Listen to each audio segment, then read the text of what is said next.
சென்னையின் number 1 mutton biryani ருசிக்க பாண்டி பஜார் பசும்பொன் ரெஸ்டாரண்ட்டுக்கு வாங்க. இனி பாண்டி பஜாரோட புதிய அடையாளம் பசும்பொன் தான். மதுரை உணவை சென்னையிலேயே ரசிக்கலாம். Hola! Your dream vacation to Hong Kong starts from rupees 74,999 only with GT Holidays, South India's #1 travel brand. இது இந்தியா பங்களாதேஷ் உறவுல ஒரு நிகழ்வு.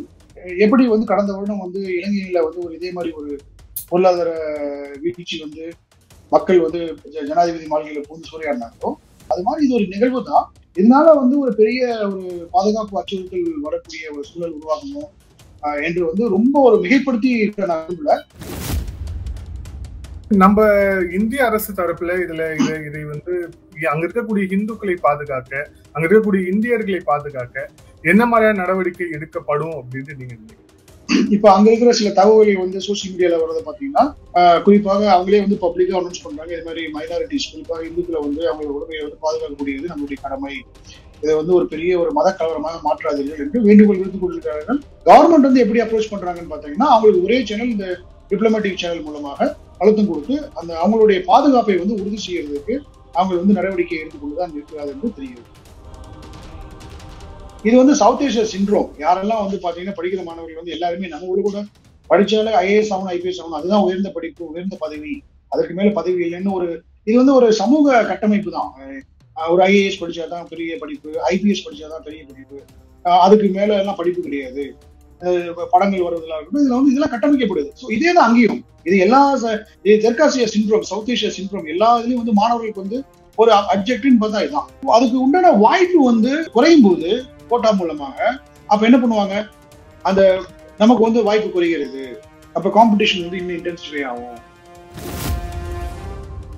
ஸோ என்னன்னா இதுதான் லீடர்ஷிப் டாக்டிக்ஸ் எப்படின்னா, ஒரு போராட்டம் மக்களால் ஏத்துக்க முடியல, ஒரு ஒரு பர்டிகுலர் இது வரலைன்னா அதை வித்ட்ரா பண்ணணும். அதுதான் ஜனநாயக முறையில அவங்க ஒரு மக்கள் பயனடைகள் அவங்க ஏத்துக்கலைன்னா அதை வித்ட்ரா பண்ணிடணும். ஸோ இவங்க முன்னாடியே இந்த ஆக்ஷன் எடுத்து சென்ஸ் பண்ணி கால்குலேட் பண்ணி இந்த மாதிரி இந்த போராட்டம் இந்த மாதிரி வீரியமா வளர்ந்துட்டு வருது, இதை நம்ம பண்ணணும்னா இந்த சட்டத்தை இந்த கோட்டா சிஸ்டத்தை இவங்க ஒரு ரெசல்யூஷன் கொண்டு அதை இது பண்ணிருக்கணும். அது அவங்க கொஞ்சம் ஓவர் கான்பிடன்ஸா இருந்திருக்கலாம். தொடர்ச்சியா இந்தியாவை சுற்றி இருக்கக்கூடிய நாடுகள்ல ஒரு நிலையற்ற ஒரு சூழ்நிலை நிலவுது அப்படிங்கிறது இந்தியாவுக்கும் அது ஒரு த்ரெட் தான் அப்படின்னு சொல்லப்படுது. இது உண்மையா? இது எப்படி பாக்குறீங்க? நேபாளில கடந்த 20 வருடமாக ஏதாவது ஒரு சிறப்புமை இல்லாத ஒரு சூழ்நிலையே இருந்துருக்கு. அதனால ஒரு பெரிய பாதிப்பு இருக்கிறதா என்று பார்த்தா ஒரு பெரிய லெவல்ல பாதிப்பு இல்லை. பட் அப்பப்ப இந்த சைனாவுடைய தலையீடுகள், அவங்க சைனாவோட பேச்சை கேட்டு இவங்க பண்ற சில கொள்கை மாறுதல், அதுதான் ஒரு சேலஞ்சஸா இருக்கும். ஒரு பெரிய லெவல்ல இந்த போராட்டம் ஒரு ஆன்டி இந்தியா போராட்டமா அது மாறல. இந்திய தூதரகத்தை தாக்கக்கூடிய ஒரு போராட்டமா இல்ல, அது இதுவரைக்கும் இல்ல. பட் இந்த பின்னாடி இவங்களை இயக்கக்கூடிய சக்திகள் அதை முற்படலாம், முயற்சிக்கலாம். ஆதன் தமிழ் நேயர்களுக்கு அன்பு வணக்கம். இந்த சிறப்பு நேர்காணலில் நம்முடன் இணைந்திருக்கிறார் JNU கல்லூரியின் பேராசிரியர் ஜெகநாதன் அவர்கள். வணக்கம் சார். வணக்கம் சார். நம்ம இந்த பங்களாதேஷ்ல நடக்கக்கூடிய அந்த இஷ்யூஸ் நம்ம பார்த்துட்டு இருக்கோம். அது கம்ப்ளீட்டா ராணுவ ஆட்சிக்கு போயிருக்கிறது. அதுக்கப்புறம் அதோடைய முன்னாள் அதிபரும் நாட்டை விட்டு வெளியேறி இருக்கிறாங்க. இந்த சூழ்நிலையில பங்களாதேஷ் பத்தி பேசுறதுக்கு முன்பாக இதுல இருக்கக்கூடிய நம்ம இந்திய நாடு, அதாவது நம்மளுடைய ஒரு அண்டை நாடா இருக்கக்கூடியது பங்களாதேஷ். சோ இதனால நமக்கு வரக்கூடிய இந்திய நாட்டுக்கு இருக்கக்கூடிய செக்யூரிட்டி த்ரெட்டா நீங்க பாக்குற விஷயங்கள் என்னென்ன சார்? இது ஒரு புதிய டெவலப்மெண்ட் கிடையாது. நம்ம அண்டை நாடான தெற்காசிய நாடுகள், நம்மளுடைய நெய்பர் நாடுகள்ல இது புதுசா நடக்கக்கூடிய விஷயம் கிடையாது. இது குறிப்பா பாத்தீங்கன்னா, இந்தியா பங்களாதேஷ் உறவுல ஒரு நிகழ்வு. எப்படி கடந்த வருடம் இலங்கையில ஒரு இதே மாதிரி ஒரு பொருளாதார வீழ்ச்சி மக்கள் ஜனாதிபதி மாளிகையில பூந்து சூறையாடினாங்களோ அது ஒரு இந்தியா இலங்கையோட உறவுல ஒரு நிகழ்வு. அது மாதிரி இது ஒரு நிகழ்வு தான். இதனால ஒரு பெரிய ஒரு பாதுகாப்பு அச்சுறுத்தல் வரக்கூடிய ஒரு சூழல் உருவாகணும் என்று ரொம்ப ஒரு மிகைப்படுத்தி இருக்கிற நகர்வுல. ஏன்னா அந்த மாதிரியான டெவலப்மெண்ட்டும் நடக்கல. எனக்கு என்னுடைய நான் ஃபாலோ பண்றதை பத்தி பாத்தீங்கன்னா, எனக்கு தெரிஞ்சு ஒரு வருஷம் 2 வருஷத்துல ஒரு நாள்ல கொஞ்சம் அந்த போராட்டங்கள் அமைதி சூழ்நிலை உருவாகும். ஏன்னா அவங்க ரிசைன் பண்ணிட்டாங்க. இப்ப இன்டீரியர் கவர்மெண்ட் ஃபார்ம் பண்ண போறாங்க. அப்ப ஆர்மி கண்ட்ரோல் இருக்கு. அப்படிங்கும் போது போராட்டம் பண்ணிட்டு இருந்த குழுக்கள் அப்படியே அடங்கி போயிடுவாங்க. ஒரு அமைதி சூழ்நிலை உருவாகிறதுக்கு ஒரு வாய்ப்பு இருக்கு. இன்னொரு ஒரு ஆங்கிள் பாத்தீங்கன்னா பாதுகாப்புல வந்து எவ்வளவு பெரிய அச்சம் வரும்னு பாத்தீங்கன்னா, அங்க இருந்து அகதிகள் இங்க வரும்போதுதான் வந்து அந்த பாதுகாப்பு வந்து ஒரு பெரிய அச்சுறுத்தலா வந்து இருக்கும். குறிப்பா அந்த பார்டர் ஏரியால வெஸ்ட் பெங்கால்ல வந்து அந்த மாதிரியான ஒரு சிறிய லெவல்ல தான் ஒரு பெரிய அச்சுறுத்தல் இருக்கும். அதுவும் நம்மளுடைய பார்டர் செக்யூரிட்டி ஃபோர்ஸ் வந்து அலர்ட்டா வந்து நேற்று 2 நாளைக்கு முன்னாடியே வந்து அலர்ட்டா வந்து அவங்க வந்து பார்டர்ஸ் எல்லாம் ஸ்டீல் பண்ணிட்டாங்க, க்ளோஸா மானிட்டர் பண்ணிருக்காங்க. ஸோ அதனால வந்து அந்த ஒரு பெரிய ஒரு பாதிப்பாக நான் பார்க்க ஒரு டிப்ளமேட்டிக்கா, அதாவது தூதரக ரீதியாக டிப்ளமேட்டிக்கா ஒரு பொலிட்டிக்கலா வந்து ஒரு சேலஞ்சா தான் இருக்கும். பாதுகாப்பு ரீதியாக பார்த்தா ஒரு பெரிய ஒரு அவ்வளவு பெரிய ஒரு மிகைப்படுத்தி கூற விரும்பவில்லை, ஒரு அச்சுறுத்தலாக விளையும் அப்படின்னு நான் எதிர்பார்க்கிறேன். இதுல நம்ம பாதுகாப்பு அப்படிங்கறத தாண்டி அங்க இருக்கக்கூடிய இந்துக்களுடைய பாதுகாப்பு என்ன மாதிரி அப்படிங்கிற ஒரு கேள்வி எழுந்திருக்கு. ஏன்னா இந்து மதத்தை சேர்ந்த ஒரு பங்களாதேஷோடைய ஒரு கிரிக்கெட் வீரருடைய வீடு தாக்கப்பட்டிருக்கிறது, சூறையாடப்பட்டிருக்கிறது. அதே மாதிரி ஏற்கனவே ஷேக் ஹசீனா அவங்க இருக்கும் போதே வந்து நிறைய இந்து கோயில்கள் அதை பாதிக்கப்படுறது, அதுக்கப்புறம் வந்து தாக்கப்படுறது எல்லாத்தையுமே நம்ம பார்த்திருப்போம். சோ இதையும் வந்து ஒரு வன்முறைக்காரர்கள் ஒரு விஷயமா எடுத்துட்டாங்க அப்படின்னா அதுக்கான த்ரெட் எப்படி இருக்கும் அப்படிங்கிற ஒரு கேள்வி. கிட்டத்தட்ட 1 கோடிக்கும் மேல இந்துக்கள் இருக்கிறாங்க அப்படின்னு சொல்லப்படக்கூடிய சூழல்ல அவங்களுடைய பாதுகாப்பு எத்தகையில இருக்கும், அதை உறுதி செய்ய இந்திய அரசு எதுவும் நடவடிக்கை எடுக்குமா அப்படிங்கிற கேள்வி. இல்ல, இந்த இந்துக்கள் அங்க பங்களாதேஷில் இருக்கக்கூடிய மைனாரிட்டி, அதாவது சிறுபான்மையினரான இந்துக்கள் மீது தாக்குதல் என்பது கடந்த ஒரு 4-5 வருடங்களாக நடந்து கொண்டுதான் இருக்கு. ரொம்ப ஒரு ஸ்போராடிக்கா வந்து அதிக அளவுல வந்து மனித உரிமை மீறல்கள், அங்க இருக்கிற இந்துக்கள் வந்து தாக்கப்படுகிறார்கள், அவருடைய உயிர்கள் உடைமைகளை வந்து அபகரிக்கப்பட்டிருக்கிறது. இது வந்து ஒரு 4 வருடமா இது நடந்துட்டு இருக்கு. என்னன்னா மீடியா வந்து அப்ப ஹைலைட் பண்ண கிடையாது, அதை வரும் ஒரு லோக்கலைஸ்ட் ஒரு இஷ்யூவா, ஒரு இன்டர்னல் இஷ்யூவா தான் பார்த்துட்டு இருக்கோம். ஆனா இந்தியா பங்களாதேஷ் உறவுல வந்து அது ஒரு முக்கியமான விஷயமாக விவாதிக்கப்பட்டது. எப்பெல்லாம் வந்து ஷேக் ஹசீனா வந்து இங்க அபிஷியல் விசிட் வந்தாங்களோ, இப்போ ஒன் ஆஃப் த இஷ்யூ வந்து என்னன்னா அங்க இருக்கிற மைனாரிட்டிஸ், குறிப்பாக இந்துக்களுக்கு வந்து பாதுகாப்பு கொடுக்கணும், அவங்க வந்து பாதுகாப்பாக வாழக்கூடிய ஒரு சூழலை உருவாக்கி கொடுக்கணும், பாகிஸ்தான் மாதிரி அங்க இருக்கிற மைனாரிட்டிஸ் வந்து தாக்கக்கூடாது, அவங்கள வந்து இது பண்ணக்கூடாதுன்றது வந்து இருந்துட்டு இருக்கு. ஸோ இந்துக்கள் வந்து அவங்க மனித உரிமைகள் மீறல்கள், அத்துமீறல்கள் அவர்கள் மீது நடந்து கொண்டுதான் இருக்கிறது.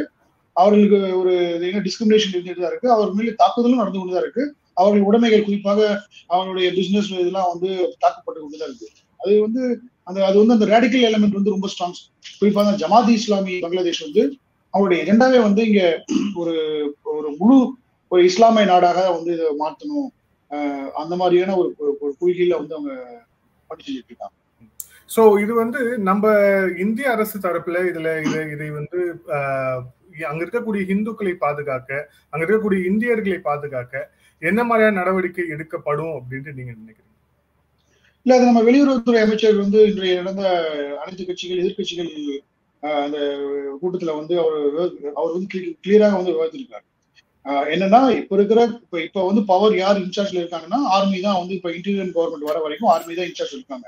அப்படி இருக்கும்போது ஆர்மி கூட நம்மளுடைய அரசாங்கம் வந்து அங்க இருக்கிற தூதரக அதிகாரிகள் வந்து ஆர்மியோட டச்ல இருக்காங்க, பேசிட்டு இருக்காங்க, பேச்சுவார்த்தை நடத்திட்டு இருக்காங்க. அது தெளிவாக தெரிகிறது. அப்படி இருக்கும்போது இப்ப அங்க இருக்கிற சில தகவல்கள் வந்து சோசியல் மீடியால வர்றதை பாத்தீங்கன்னா, குறிப்பாக அவங்களே வந்து பப்ளிக்கா அனௌன்ஸ் பண்றாங்க, இது மாதிரி மைனாரிட்டிஸ் குறிப்பாக இந்துக்களை வந்து அவங்களோட உரிமையை வந்து பாதுகாக்கக்கூடியது நம்மளுடைய கடமை, இதை வந்து ஒரு பெரிய ஒரு மத கலவரமாக மாற்றாதீர்கள் என்று வேண்டுகோள் விடுத்துக் கொண்டிருக்கிறார்கள். அங்க இருக்கிற குறிப்பான முக்கியமான தலைவர்களாக இருக்கட்டும், இல்ல செலிபிரிட்டிஸா இருக்கட்டும், அவங்க வந்து அறிவிச்சிட்டு இருக்காங்க. பட் ஒரு இடத்துல வந்து இந்த வரியான ஒரு பரவலாக இந்த இந்துக்கள் மீது தாக்குதல் வந்து நடந்துகிட்டு தான் இருக்குன்ற செய்தி நம்ம வந்து பார்த்துட்டு இருக்கோம்.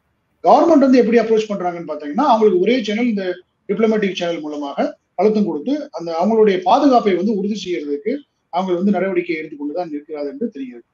இப்போ இதோட பின்னணி பத்தி நம்ம பேசும்போது நிறைய சந்தேகங்கள் வந்து எழுப்பப்படுது. அந்த சந்தேகங்களுக்கான தெளிவு உங்ககிட்ட பெறணும்னு முயற்சிக்கிறேன். இதுல முதற்கட்டமா சந்தேகமா என்ன எழுந்திருக்கு அப்படின்னா, இப்போ வந்து அது ஒரு உள்நாட்டு ஒரு போராட்டம் ஜனநாயக நாட்டுல ஏற்றுக்கொள்ளப்படுறது, எல்லாரும் பண்ணுவாங்க. ஆனா அந்த போராட்டம் இவ்வளவு பெரிய வன்முறையாக மாறி 300 பேருக்கு மேல இறந்து அதோடைய நாட்டுடைய வந்து ஒரு டாலஸ்ட் லீடர் வந்து வெளிநாட்டுக்கு வந்து பறந்து போற அளவுக்கு ஒரு பிரச்சனை வருதுன்னா, இதுக்கு பின்னணியில ஏதேனும் சர்வதேச நாடுகள் இருக்குதா அப்படிங்கிற ஒரு கேள்வி வந்து எழுப்பியிருக்கு. ரொம்ப முக்கியமா அமெரிக்கா இதுக்கு பின்னாடி இருக்கு அப்படின்ட்டு வந்து ஓப்பனா பேசுறவங்களும் இருக்காங்க, எழுதுறவங்களும் எழுதிட்டு இருக்காங்க. ஏன்னா அவங்களுக்கு வந்து அங்க செட் மார்டின்ஸ் அப்படிங்கிற அந்த தீவு வந்து அவங்களுக்கு தேவைப்படுது. குறிப்பா அந்த சைனாக்கு ஒரு பஃபர் ஸ்டேட்டா பங்களாதேஷை மாத்தணும் அப்படிங்கிற ஒரு எண்ணம் அவங்களுக்கு இருக்கு அப்படின்ட்டு. சோ இந்த கருத்துக்களும் இருக்கு. இதுக்கு பின்னாடி சர்வதேச நாடுகள் இருப்பதற்கான வாய்ப்பு இருக்கா? குறிப்பா அமெரிக்கா இருக்கா? இல்ல அமெரிக்கா சர்வதேச நாடுகளுடைய பங்கு இருக்கிறது வந்து பரவலாக இப்ப தெரிய வந்து கொண்டிருக்கிறது. ஆனா அபிஷியலா வந்து நமக்கு வந்து எந்த கன்ஃபர்மேஷன் கிடையாது. பட் நம்ம சில இதுக்கு முன்னாடி கடந்த ஒரு வருடங்களாக நடந்த நிகழ்வுகளை நம்ம பார்க்கும்போது நமக்கு வந்து ஒரு சந்தேகம் எழுது வந்து அது உறுதியாகிறது. எப்படின்னு பாத்தீங்கன்னா, கடந்த ஒரு வருடமாக வந்து அமெரிக்காவுடைய தூதர் வந்து எதிர்கட்சியான ஜமாத்தி இஸ்லாமியோட தலைவர்களை சந்திச்சிருக்காரு. கடந்த இதே மாதிரி ஒரு மாணவர்கள் போராட்டத்தை வந்து அறிவிச்சாங்க எதிர்கட்சியான பங்களாதேஷ் நேஷனல் பார்ட்டி, அதாவது கலிதா ஜியாவோட பார்ட்டி. அந்த கலிதா ஜியாவும் ஜமாத்தி இஸ்லாமி பங்களாதேஷ் வந்து ஒரு அலைன்ஸ்ல இருக்காங்க. இந்த ஸ்டூடெண்ட்ஸ் வந்து பாத்தீங்கன்னா இந்த ஜமாத்தியோட ஸ்டூடெண்ட்ஸ் தான். ஸ்டூடெண்ட்ஸ் இல்லைன்னா சாத்ரா ஷிபீர்னு சொல்ற மாதிரி ஜமாத்தி ஷிபீர் வந்து ரொம்ப ஆக்டிவா எல்லா யூனிவர்சிட்டிஸ், கவர்மெண்ட் யூனிவர்சிட்டிஸ், பிரைவேட் யூனிவர்சிட்டிஸ்ல வந்து அவங்க ரொம்ப ஆர்கனைஸ்டா சாலிடா இருக்காங்க.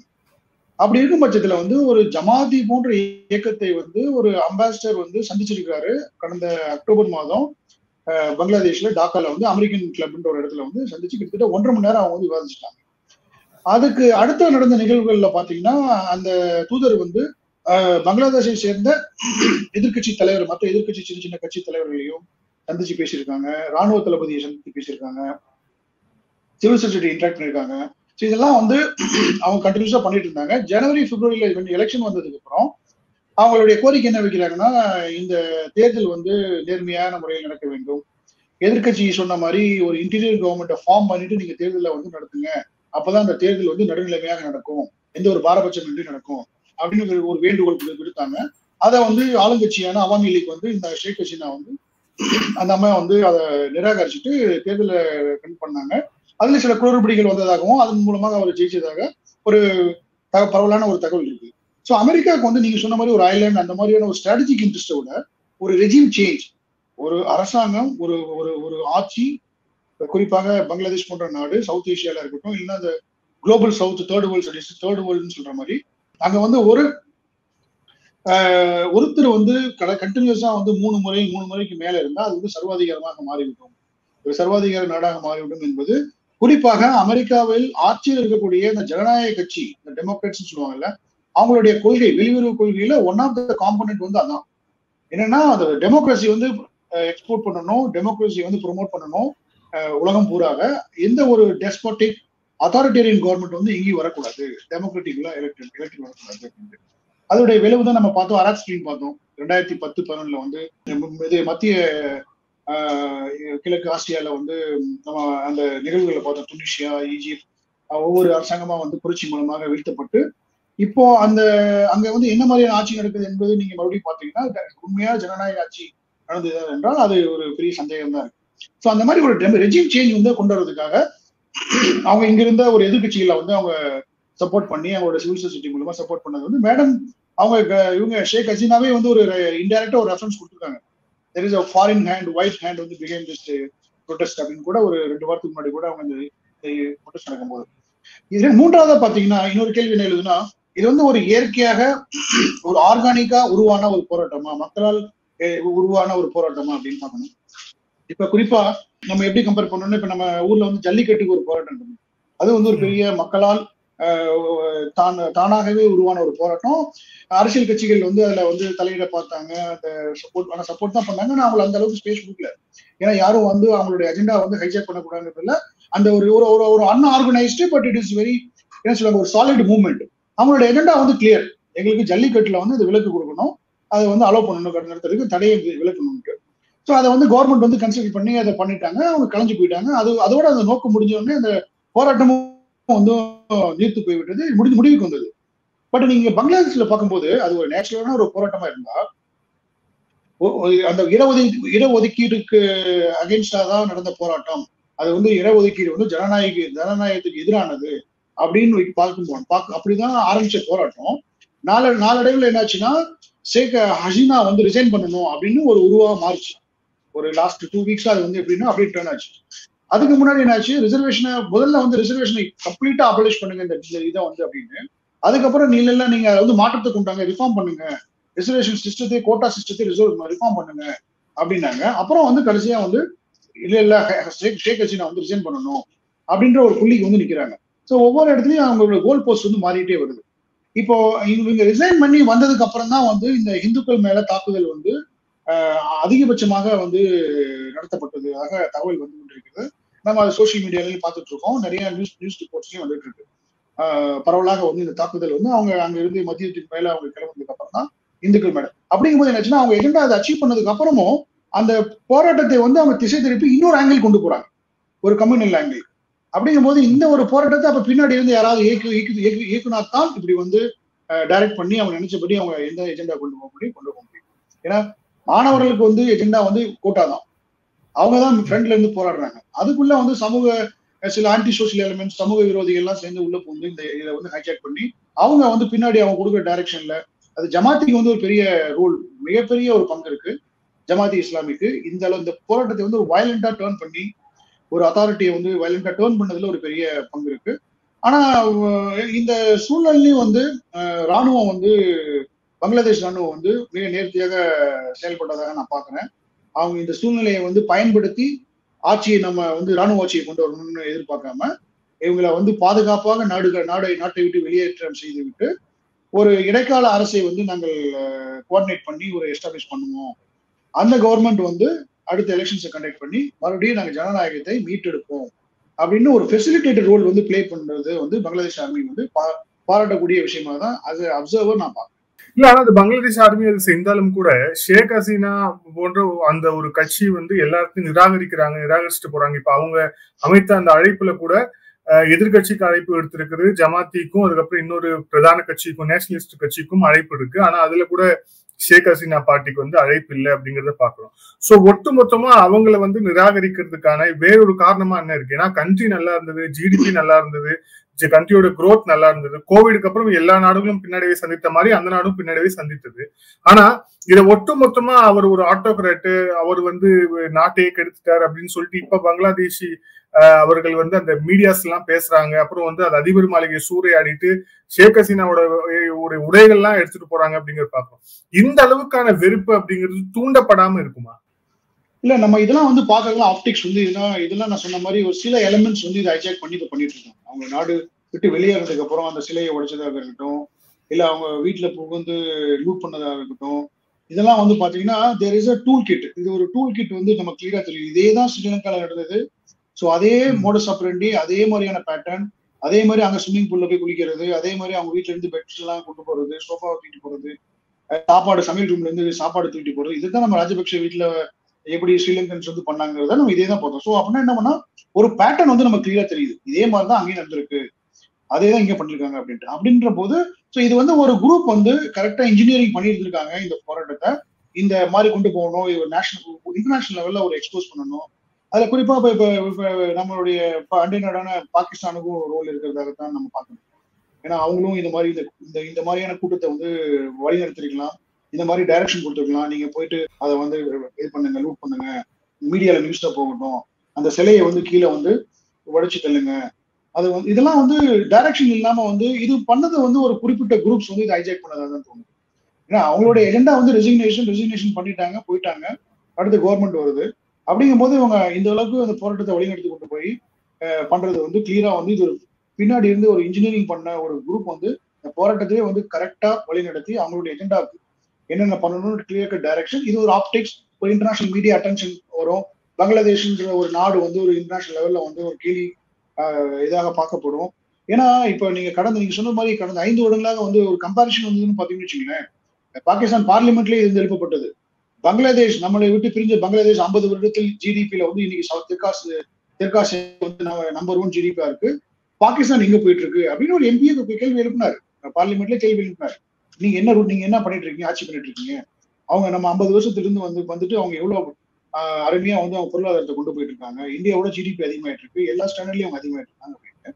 பட் அந்த growth இருந்தாலும் டெவலப்மெண்ட் வரும்போது வந்து அந்த ட்ரிக்கிள் டவுன் எஃபெக்ட்னு சொல்லுவாங்க எக்கனாமிக்ஸ்ல வந்து, அந்த மாதிரி கீழே வரைக்கும் அவங்களுக்கு வந்து பயனடைந்தார்களா? அதுதான் வந்து ஒரு பெரிய கேள்விக்குறி. குறிப்பாக இந்த போராட்டத்தை வந்து மாணவர்கள் முன்னிருந்து நடத்தினார்கள் என்றால் அவங்களுக்கு என்ன காரணம்னா இந்த கோட்டா மூலமா நமக்கு கவர்மெண்ட் ஜாப் செக்யூர், குறிப்பா சிவில் சர்வீஸ் எக்ஸாம்ஸ், அதுல வந்து இந்த கோட்டால வந்து பெனிஃபிட் ஆகும்.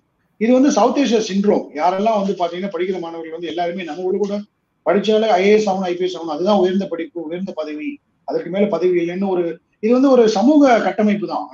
ஒரு ஐஏஎஸ் படிச்சாதான் பெரிய படிப்பு, ஐபிஎஸ் படிச்சாதான் பெரிய படிப்பு, அதுக்கு மேல எல்லாம் படிப்பு கிடையாது அப்படின்ற ஒரு சமுதாயம் கொடுக்கக்கூடிய ஒரு அங்கீகாரம், அந்த ஒரு இம்பார்ட்டன்ஸ் அதை வந்து கட்டமைக்கப்பட்டது. அது மீடியாக்களா இருக்கட்டும், இல்ல சினிமா போன்ற படங்கள் வருவதா இருக்கட்டும், இதுல வந்து இதெல்லாம் கட்டமைக்கப்படுது. ஸோ இதே தான் அங்கேயும். இது எல்லா தெற்காசியா சிண்ட்ரோம், சவுத் ஏஷியா சிண்ட்ரோம் எல்லா இதுலயும் வந்து மாணவர்களுக்கு வந்து ஒரு அப்ஜெக்ட்னு பார்த்தா இதுதான். ஆனா அவங்களுக்கு தெரியாது. சர்வீஸ் போனதுக்கு அப்புறம் நம்ம மேக்ஸிமம் நான் குறை சொல்ல விரும்பல, பட் இது ஒரு சிண்ட்ரோம். அப்படி இருக்கும்போது பாத்தீங்கன்னா அதுக்கு உண்டான வாய்ப்பு வந்து குறையும் போது கோட்டா மூலமாக அப்ப என்ன பண்ணுவாங்க, அந்த நமக்கு வந்து வாய்ப்பு குறைகிறது. அப்ப காம்படிஷன் வந்து இன்னும் இன்டென்சிஃபை ஆகும். கோட்டா வந்து அப்புறம் கோட்டா இல்லைன்னு இல்லை கிடைக்காதவங்களும் வந்து வருத்தப்படுவாங்க, கிடைக்கிறவங்களும் வருத்தப்படுவாங்க. சில பேர் மெரிட்ல போறாங்க, சில பேர் நமக்கு மெரிட்ல போறவங்க என்ன நினைப்பாங்க, இவங்க கோட்டால ஈஸியா வந்துடுறாங்க, நமக்கு மெரிட்ல வர முடியலையே அப்படின்னு. ஸோ இதெல்லாம் வந்து அந்த கிரீவன்சஸ், அந்த கிரட்ஜஸ் வந்து அப்படியே பில்டப் ஆகுது, அக்குமுலேட் ஆகி வந்து அதோட வெளிப்பாடு தான் இந்த போராட்டமாக வந்து முடிகிறது.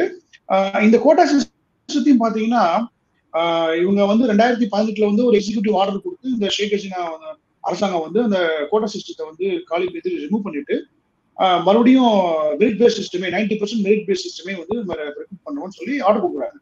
அதை வந்து இல்லீகல் சேலஞ்ச் பண்ணி இல்ல பழையபடி அந்த 30% கோட்டா கொடுத்தாகணும், பிளஸ் 40% ரூரல் டிஸ்ட்ரிக்ட்ஸ் வரவங்க கொடுத்தாகணும், plus 20% general category 30% general category வரணும் அப்படின்னு. அப்படிங்கும்போது அந்த 30% விண்டோங்கிறது மெரிட்ல வந்து ரொம்ப கம்மி.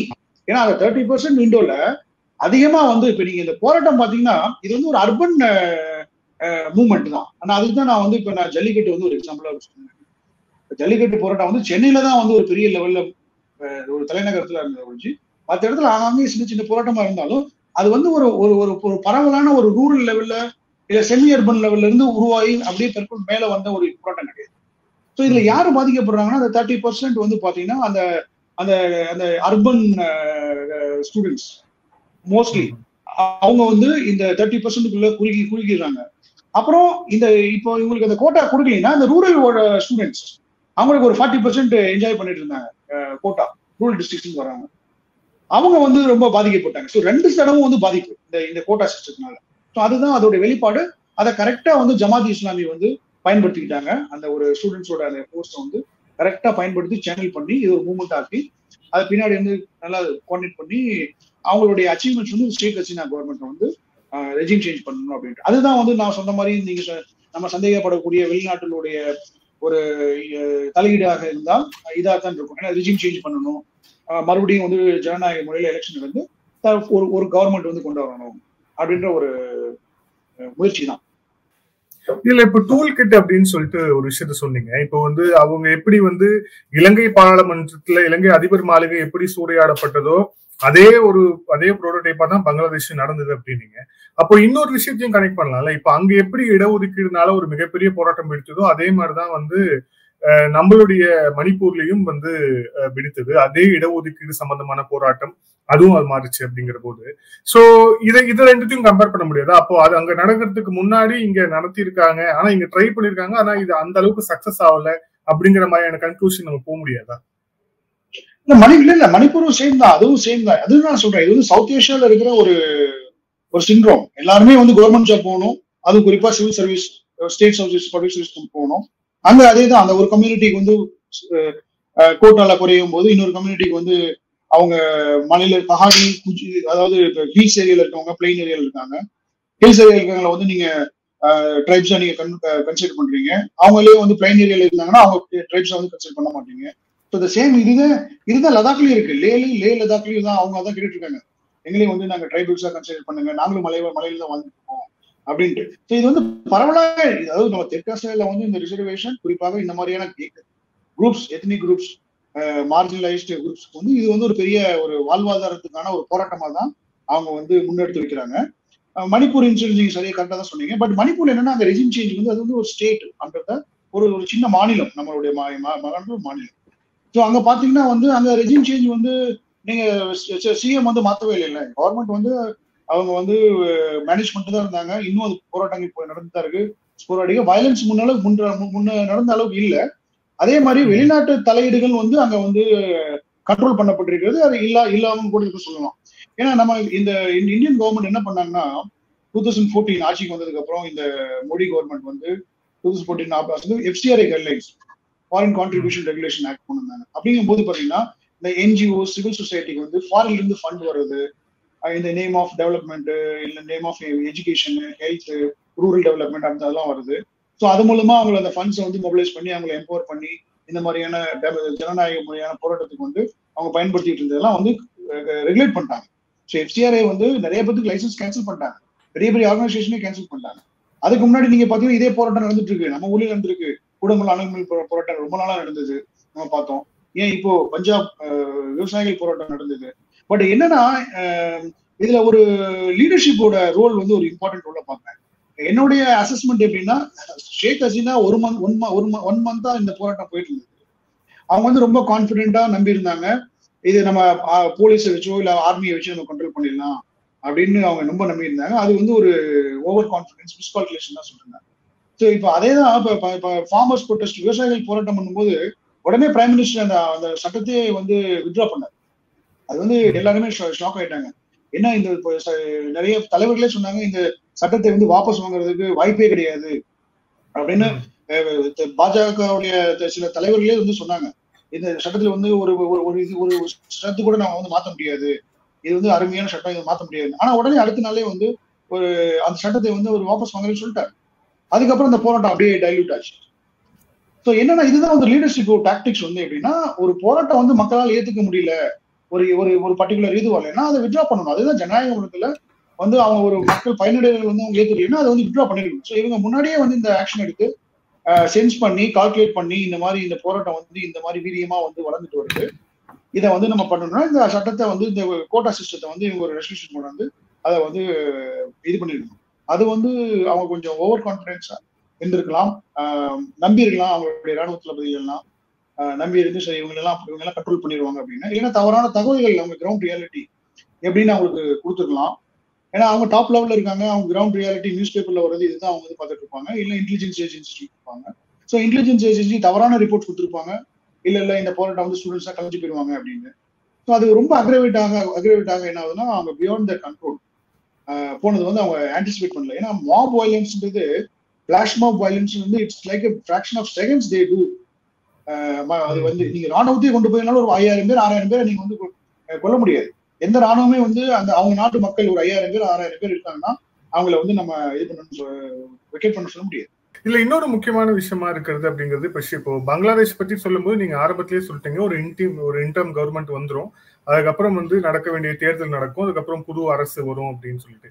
ஆனா இப்போ ஷேக் ஹசீனாவுடைய ஃபியூச்சர் அப்படிங்கிறது என்னன்னா, இப்போ அவங்க வந்து இந்தியாவில இருக்கிறாங்க, அப்புறம் யூகேக்கு வந்து அசைலம் கேட்டுக்கிறதா தஞ்சம் கேட்டுக்கிறதாக வந்து செய்திகள் பாக்குறோம். இப்போ அவங்களோட ஃபியூச்சர் அப்படிங்கிறது என்ன சார்? அவங்களுக்கு வந்து இப்ப 75 வயது ஆகிறது, 75 வயசுக்கு மேல ஆகிறது. 15 வருஷம் அவங்க பிரைம் மினிஸ்டர் இருக்காங்க. அவங்களுடைய வயதுக்கு பார்க்கும்போது பார்த்தா அவங்க மறுபடியும் வந்து இப்ப இந்தியன் கவர்மெண்ட் வந்தாலும் எலெக்ஷன் இருந்தாலும் கண்டிப்பா எதிர்கட்சியான கலிதாஸ் ஜியாவோட பார்ட்டி தான் ஜெயிக்கிறதுக்கு வாய்ப்பு இருக்கு. அந்த அம்மா வந்து உடம்பு சரியில்லாம இருக்காங்க, ஹாஸ்பிட்டல் இருக்காங்க, அவங்களுக்கு கேன்சர் இருக்கு, அதனால அவங்க யாராவது ஒரு கேண்டிடேட் வந்து நாமினேட் பண்ணுவாங்க. அது கண்டிப்பா சப்போர்ட்டட் பை ஜமாத்தி பங்களாதேஷ் தான் வந்து சப்போர்ட் பண்ணும் அந்த எதிர்கட்சி. ஸோ அப்படின்ற போது பிஎன்பி ஆட்சிக்கு வரக்கூடிய ஒரு சூழல் வந்து அங்க அதிகமாக இருக்கிறது, வாய்ப்பு அதிகமாக இருக்கு. இவங்களுடைய அரசியல் எதிர்காலம் பாத்தீங்கன்னா, அவங்க இப்போதைக்கு இந்தியாவில இருக்காங்க. ஆனா எனக்கு தெரிஞ்சு அவங்களுடைய சாய்ஸ் என்னன்னு அவங்களுக்கு தான் தெரியும், என்ன பிளான் வச்சிருக்காங்கன்னு அவங்களுக்கு தான் தெரியும், நம்ம யாராலையும் அதை ஊகிக்க முடியாது. But London will be a good place for her அப்படின்னு பார்த்தா, செக்யூரிட்டி ரீசன் பார்த்தா என்னுடைய அசஸ்மெண்ட் வந்து பாத்தீங்கன்னா அவங்களுக்கு வந்து துபாய் தான் நல்ல ஒரு சேஃபான பிளேஸா இருக்கும் லண்டனை விட. ஏன்னா லண்டன்ல கடந்த ஒரு வாரமா நம்ம பார்த்துட்டு இருக்கோங்க என்ன நடந்துட்டு இருக்கு, சிவில் வார் மாதிரி நடந்துட்டு இருக்கு. அந்த மக்கள் எல்லாம் வந்து ரொம்ப போராடிட்டு இருக்காங்க, ரொம்ப ஒரு வயலண்ட் நடந்துட்டு இருக்கு. ஸோ அங்க வந்து அவங்க சேஃபா இருப்பாங்களான்றது எனக்கு டவுட் தான். அதனால அவங்களுக்கு சேஃபான இடம் துபாயா இருக்கும், இல்ல துபாய் இல்ல இந்தியாவில இருக்காங்கன்னா இந்தியா கூட இருக்கலாம். ஆனா இப்ப இந்தியாவிலே இருக்கிறதுக்கான வாய்ப்பு இருக்கா? இப்ப தலாய்லாமா இருக்கிறாரு, இப்ப அந்த மாதிரி இவங்களும் இருக்கிறதுக்கான வாய்ப்பு அப்படிங்கிறது இருக்கா? வாய்ப்பு இருக்கிறது. ஏன்னா இப்போ அவங்க தந்தை வந்து கொல்லப்பட்டதுக்கு அப்புறம் இவங்க வந்து ஜெர்மன்ல இருந்தாங்க, அப்புறம் வந்து இங்க இந்தியாவில தான் இருந்தாங்க. அவங்க பசங்க எல்லாம் இங்க இந்தியாவில தான் படிச்சிருக்காங்க. ஒரு பையன் கூட பெங்களூர்ல தான் டிகிரி முடிச்சிருக்காரு, இங்கதான் தங்கி இருந்திருக்காங்க. ஸோ நம்ம நெய்பர் கண்ட்ரிஸ் வந்து பாத்தீங்கன்னா ஸ்ரீலங்கா அதே மாதிரி சந்திரிகா இருந்தப்ப கூட அவங்க இங்க இருந்திருக்காங்க. ஸோ இது வந்து அவங்களுக்கு நெக்ஸ்ட் ஹோம் தான். பூட்டான் உடைய அவங்க அந்த அதிபர் வந்து அவரு இங்கதான் காலேஜ் டெல்லி யூனிவர்சிட்டி தான் படிச்சிருக்காரு. நேபாளோட முன்னாள் பிரதமர் கூட இங்க ஜேஎன்யூல தான் படிச்சிருக்காங்க. ஸோ அவங்களுக்கு வந்து இது ஒன்றும் ஒரு பெரிய ஒரு ஃபாரின் பெரிய ஒரு லெவல் ஒரு ஃபாரின் கண்ட்ரி மாதிரி கிடையாது. ஆனா டிப்ளமேட்டிக்கா வந்து கவர்மெண்ட் வந்து என்னவா அவங்க ட்ரீட் பண்றாங்க, அசைலம் கொடுக்குறாங்களா, ஏன்னா அந்த மாதிரியான ஒரு பாலிசி வந்து இது வரைக்கும் இல்ல. ஏதாவது பண்ண என்ன மாதிரியான அவங்க அக்மெண்ட் பண்றாங்க, பொலிட்டிக்கல் அசைலம் கொடுக்குறாங்களா இல்ல எப்படி ட்ரீட் பண்றாங்கிறது அது நம்ம இன்னும் ஒரு வாரத்துல வந்து நமக்கு கிளியரா தெரியும். சார், இந்த நேர்காணல வந்து இறுதியான கேள்வி. இப்போ வந்து ரொம்ப முக்கியமான கேள்வியா எல்லாருமே எழுப்பிட்டு இருக்கிறது அப்படின்னா, இந்தியாவை சுற்றி இருக்கக்கூடிய நாடுகள் எல்லாத்துக்குமே ஒரு பதற்றம் வந்து ஏற்பட்டிருக்கு. இது இந்தியாவை எந்த வகையில் பாதிக்குமா அப்படின்ட்டு. ஏன்னா ஸ்ரீலங்கால ஒரு நிலையான ஆட்சி கிடையாது. அவர் ஒருத்தர் தான் எம்பி, ஆனா அவர் தான் வந்து அதிபரா இருக்காரு. இப்போ பங்களாதேஷ் இந்த மாதிரியான ஒரு சூழல் இருக்கு. நேபாள நம்ம எல்லாருக்குமே தெரியும். அதுக்கப்புறம் தொடர்ச்சியாக மால்தீவ்ஸ்லயும் அந்த மாதிரியான நிலைமை. சோ தொடர்ச்சியா பாகிஸ்தான்ல அந்த கவர்மெண்டே வந்து ஆல்மோஸ்ட் இல்லைங்கிற மாதிரி சூழல். அங்கேயும் வந்து உள்நாட்டு கலவரங்கள் அங்கேயும் ஜாஸ்தி ஆயிட்டு இருக்கு. பலோச்சிஸ்தான் உள்ளிட்ட விஷயங்கள் ஒரு பக்கம் ஹீட்டா போயிட்டு இருக்கு. சோ தொடர்ச்சியா இந்தியாவை சுற்றி இருக்கக்கூடிய நாடுகள்ல ஒரு நிலையற்ற ஒரு சூழ்நிலை ஒரு நிலவுது அப்படிங்கிறது இந்தியாவுக்கும் அது ஒரு ஒரு த்ரெட்டு தான் அப்படின்னு வந்து சொல்லப்படுது. இது உண்மையா? இதை எப்படி பாக்குறீங்க?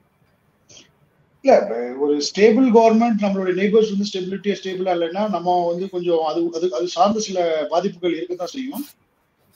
குறிப்பா ஒரு பொருளாதார பாதிப்பு இருக்கலாம், இல்ல அகதிகள் வந்தாங்கன்னா அந்த ஒரு பாதிப்பா இருக்கலாம். இப்ப 80களில் பாத்தீங்கன்னா இலங்கை அந்த உள்நாட்டு போறதுனால நிறைய அகதிகள் இங்க இந்தியாவுக்கு வந்தாங்க, தமிழ்நாட்டில் வந்தாங்க. அப்புறம் அவங்களுக்கு உண்டான எல்லா இது பண்ணணும். அதே மாதிரி 1971லயும் அப்படிதான் வார்க்கு அப்புறம் பங்களாதேஷ் ரெஃப்யூஜிஸ்ல இங்க வந்தாங்க. அப்ப இருந்து 71ல இருந்து இப்ப 50 இயர்ஸா வந்து பங்களாதேஷ் ரெஃப்யூஜிஸ் வந்து மற்ற எல்லா நாட்டுக்கும் போயிட்டு இருந்தாங்க. இந்தியன் மற்ற மாநிலங்கள் மேகாலயா இந்த மாதிரியான மாநிலங்கள் வந்து அசாம் வரைக்கும் போயிட்டு இருந்தாங்க. அது ஒரு பெரிய சேலஞ்சா தான் இருந்தது. ஒரு சோசியல் அன்ரெஸ்ட் கிரியேட் பண்றது, இங்க இருக்க டெமோகிராஃபி சேஞ்ச் பண்ற மாதிரியான ஒரு சூழல் இருந்தது. பட் இப்போ வந்து இன்னைக்கு இருக்கிற காலகட்டத்துல இருந்து பாத்தீங்கன்னா இப்போ வெஸ்டர்ன் பார்டர்ஸ் வந்து கம்ப்ளீட்டா சீல் பண்ணிட்டோம், ஃபென்சிங் போட்டாச்சு. அதே மாதிரி பங்களாதேஷ் பார்டர் வந்து ஓவரால் வந்து எல்லாம் ஃபென்சிங் போட்டிருக்கு, ஓவராலா கண்ட்ரோல்லா தான் கண்ட்ரோல் பண்ணியிருக்காங்க. ஸோ மாஸ் லெவல்ல ஒரு பெரிய 80களில் 70களில் நடந்த மாதிரி ஒரு பெரிய ஒரு சோசியல் ஒரு மாஸ் எக்ஸோடஸ் அகதிகள் வந்து அங்கிருந்து வரக்கூடிய ஒரு சூழல் இப்போ கிடையாது. பொருளாதார ரீதியில பாத்தீங்கன்னா அது ஒரு பெரிய தாக்கமாக நான் பார்க்கல. ஏன்னா சவுத் ஏஷியா தெற்காசியாவோட உள்நாட்டு வர்த்தகம் பாத்தீங்கன்னா 5% விட கம்மியா தான் இருக்கு. அதாவது சவுத் ஏஷியா கண்ட்ரிஸ் வந்து அவங்களுக்குள்ள ட்ரேட் பண்ற இந்த வால்யூம் பாத்தீங்கன்னா 5% கம்மியா தான் இருக்கு. இது மற்ற ரீஜியன்ஸ், மற்ற இப்போ ஐரோப்பாவா இருக்கட்டும், இல்ல லாட்டின் அமெரிக்காவா இருக்கட்டும், இல்ல மற்ற ஆப்பிரிக்கா இருக்கட்டும், இல்ல ஆசியான் எக்கனாமிக் ஜோன் இதா இருக்கட்டும், அந்த ரீஜியன்ஸை பார்க்கும்போது இது ரொம்ப ரொம்ப கம்மி. ஏதோ இருக்கிறது ரொம்ப கம்மியான அதாவது சொல்லுவாங்க இன்ட்ரா ரீஜனல் ட்ரேட் வந்து பாத்தீங்கன்னா அதுக்கு முக்கிய காரணம் என்னன்னா கனெக்டிவிட்டி தான் வெரி மெயின் இஷ்யூ. அப்புறம் அது ரெண்டு நாடுகளுக்குள்ள உறவுகள் தான். இப்போ India Bangladesh, India Maldives, India Pakistan, இந்த மாதிரியான உறவுகள் தான். இப்போ ஒரு கடந்த 10 வருடமா வந்து பாகிஸ்தான்ல ஒரு ஸ்திரத்தன்மையே கிடையாது. ஸோ அதனால நமக்கு ஏதாவது பெரிய பாதிப்பு இருந்ததா கேட்டா இல்ல. நேபாளில் வந்து கடந்த 20 வருடமாக ஏதாவது ஒரு ஸ்திரத்தன்மை இல்லாத ஒரு சூழ்நிலையே இருந்துட்டு இருக்கு. அதனால ஒரு பெரிய பாதிப்பு இருக்கிறதா என்று பார்த்தா ஒரு பெரிய லெவல்ல பாதிப்பு இல்லை. பட் அப்பப்ப இந்த சைனாவுடைய தலையீடுகள், அவங்க பேச்சை சைனாவோட பேச்சை கேட்டு இவங்க பண்ற சில கொள்கை மாறுதல், அதுதான் வந்து ஒரு சேலஞ்சஸா இருக்கும். இதே தான் ஸ்ரீலங்கால. இப்ப ஸ்ரீலங்கால இந்த கிரைசிஸ்க்கு அப்புறம் நம்ம எதுவும் ஒரு பெரிய லெவலில் ஒரு அகதிகளை நம்ம ஃபேஸ் பண்ண கிடையாது. ஏன்னா 2009 போர் நடந்தப்ப கூட நம்ம ஒரு பெரிய லெவல் அகதிகள் இங்க வர முடியல, இலங்கையில இருந்து இங்க வரக்கூடிய ஒரு சூழ்நிலை இல்லை. ஸோ அப்படின்ற போது நம்ம வந்து ஒரு இன்சுலேட் பண்ணிருக்கோம். இவங்களுடைய அந்த இன்ஸ்டபிலிட்டி, இவங்களுடைய அந்த கிரைசிஸ் வந்து ஸ்பில் ஓவர் ஆகி நம்மளுடைய மாநிலங்கள், அதாவது இந்த பார்டர் மாநிலங்கள்ல வந்து பாதிக்கக்கூடாத அளவுக்கு இன்சுலேட் பண்ணிருக்கோம். அதன் விளைவாக தான் வந்து நீங்க பிஎஸ்எஃப் டிஜி அவர் தலைவர் வந்து உடனே அனுப்பியிருக்காங்க முந்தானேத்து, பார்டர் ஃபுல்லா டைட் பண்றதுக்கு, க்ளோஸா மானிட்டர் பண்றதுக்கு, அலர்ட்டா இருக்கிறதுக்கு. ஏன்னா ஏதாவது இந்த மாதிரியான ஒரு இன்சிடென்ட்ஸ் வரக்கூடாது. ஸோ வந்து இந்த கவர்மெண்ட் வந்து ஓரளவுக்கு நல்லா சென்சிபிளா ஹேண்டில் பண்றதா நான் பாக்குறேன். ஏன்னா எல்லா லெவல்லையும் ஹேண்டில் பண்றாங்க, ரொம்ப மெச்சூர்டா ஹேண்டில் பண்றாங்க, வாட்ச் பண்றாங்க, அப்சர்வ் பண்றாங்க. அதே மாதிரி அங்க இருக்கிற ராணுவத்தோட க்ளோஸ் கான்டாக்ட்ல இருக்காங்க. அரசியல் ரீதியாக எல்லா பார்ட்டிலையும் வந்து அவங்களோட கான்டாக்ட்ல இருக்காங்க. ஒரு பெரிய லெவல்ல இந்த போராட்டம் வந்து ஒரு ஆன்டி இந்தியா போராட்டமா வந்து அது மாறல. நீங்க எங்க பார்த்தாலும் ஒரு பெரிய லெவல்ல ஒரு ஆன்டி இந்தியா போராட்டமா மாறல. இந்திய தூதரகத்தை வந்து தாக்கக்கூடிய ஒரு போராட்டமா இல்ல, அது இதுவரைக்கும் இல்ல. பட் இந்த பின்னாடி இருந்து இவங்களை இயக்கக்கூடிய சக்திகள் வந்து அதை முயற்சிக்கலாம். நீங்க அந்த மாதிரி நீங்க பண்ணுங்க, ஒரு சிம்பாலிக்கா ஒரு ஆப்டிக்ஸ், நாளைக்கு நியூஸ் பேப்பர்ல ஹெட்லைன்ஸ்ல வரணும், இன்டர்நேஷனல் மீடியால, நியூயார்க் டைம்ஸ்ல வரணும், இந்தியன் எம்பசி வந்து தாக்கப்பட்டாங்க, இவங்க வந்து இந்த போராட்டக்காரர்கள் அப்படின்ற மாதிரி பண்றதுக்கு வாய்ப்பு இருக்குது. பட் இது வரைக்கும் வரல. ஸோ அப்படிங்கும் போது வந்தோன்னா இந்த கவர்மெண்ட் வந்து நல்லா ஹேண்டில் பண்ணிட்டு இருக்காங்க. நன்றி சார், பல்வேறு கேள்வி பலிச்சுங்க. Thank you sir, thank you so much for time. Thanks Vinod, ரொம்ப நன்றி. தேங்க்ஸ். Thank you sir.